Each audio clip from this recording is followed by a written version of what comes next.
বন্ধুরা আজকে এটা কি রান্না হচ্ছে, পুরো খাসির মাংস। তো তোমাদের খাসির মাংস রান্না দেখাবো কি করে রান্না করছে। আমার মা করছে আজকে, ও আমার ঠাকুমা করছে, ঠাকুমা এবং মা।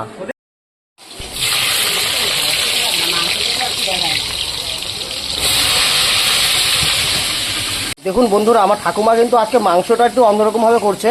এখানে এগুলো পুরো ভেজে ফেলেছে, আর এখানে দেখো ভাজা চলছে, আর এখানে মাংসের উপরে মশলাগুলো দিয়ে রেখেছে, একটু পরে সবকিছু করবে। দেখো বন্ধুরা, এখানে কিন্তু মাংসগুলো কিন্তু কড়াইয়ে দেওয়া হয়ে গেছে। এখন কিন্তু আমাদের মাংস হচ্ছে, এগুলো রান্নাটা হচ্ছে। আর আমি ভুল বলেছি, খাসির মাংস না, এটা পাঁঠার মাংস হবে। আমার ঠাকুমা কিন্তু দারুণভাবে রান্না করছে, দেখো কি ভালো করে রান্নাটা করছে। আজকে অনেক দিন হলো, মানে এখন গরম না, এখন না মাংস খাওয়াটা একটু কম হচ্ছে, কিন্তু তাও আজকে ঠাকুমা বললো যে আজকে একটু মাংস খাবে, তার জন্য মাংসটা নিয়ে এখন রান্না চলছে। এটা আমাদের দোকানের মধ্যে রান্না চলছে।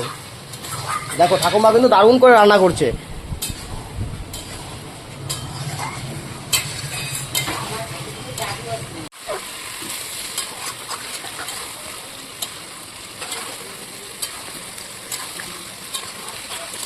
দেখো বন্ধুরা, মাংসের যে টুকরোগুলো আছে অনেক বড় বড় টুকরো, কিন্তু মানে আমাদের বড় বড় পিস খেতেই ভালো লাগে, কারণ ছোটো ছোটো পিস খেয়ে লাভ নেই, যা খাবো বড় বড় খাবো। তো দেখো রান্না কিন্তু ভালোই চলছে আমাদের। বন্ধুরা আমাদের মাংস কষানো কিন্তু হয়ে গেছে, এখন এখানে আলু ঢেলে দেবে। দাও আলু দাও। হ্যাঁ, আগে থেকে আলু ভাজা ছিল। আর বড় বড় রসুনের কোয়া, এটা কিন্তু বড় বড় রসুন খেতে কিন্তু খুব ভালো লাগে বন্ধুরা, তাই না?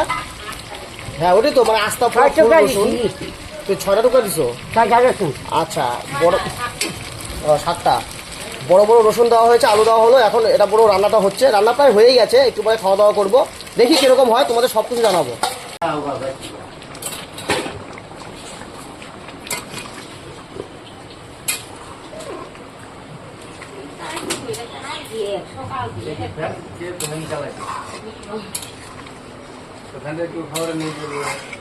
এখনই নিয়ে যাবো।